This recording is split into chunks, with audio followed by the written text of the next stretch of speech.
नगर पालिका निर्वाचन 2025 के तहत नगर पालिक निगम राजनांदगांव के नाम निर्देशन पत्र जिला कार्यालय के विभिन्न कक्षों में लिए जा रहे हैं। आज दूसरा दिन नाम निर्देशन पत्र लेने का था। इसी प्रकार से नाम निर्देशन पत्र भी लोग लेकर के जा रहे हैं। अब तक महापौर के प्रत्याशी बनने के लिए 7 लोगों ने नाम निर्देशन पत्र प्राप्त किया है, जिसमें से 2 लोग अपने आप को इंडियन नेशनल कांग्रेस से बता रहे हैं, एक आम आदमी पार्टी की ओर से बता रहे हैं और 4 निर्दलीय बताते हुए अपना नाम निर्देशन पत्र लिया है। जबकि पार्षद पद के लिए कुल 51 वार्डों में 61 लोगों ने अब तक नाम निर्देशन पत्र यहां से लिया हुआ है।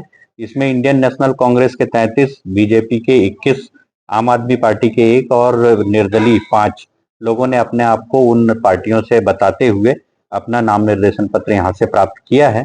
अभी तक की स्थिति में आज एक नाम निर्देशन पत्र वार्ड क्रमांक 20 से, जो कि अभ्यर्थी शिवसेना से अपने आप को बताते हुए एक नाम निर्देशन पत्र दाखिल किया है। इस प्रकार से नाम निर्देशन जमा करने की एक शुरुआत जो है हमारे पास आज हो गई है।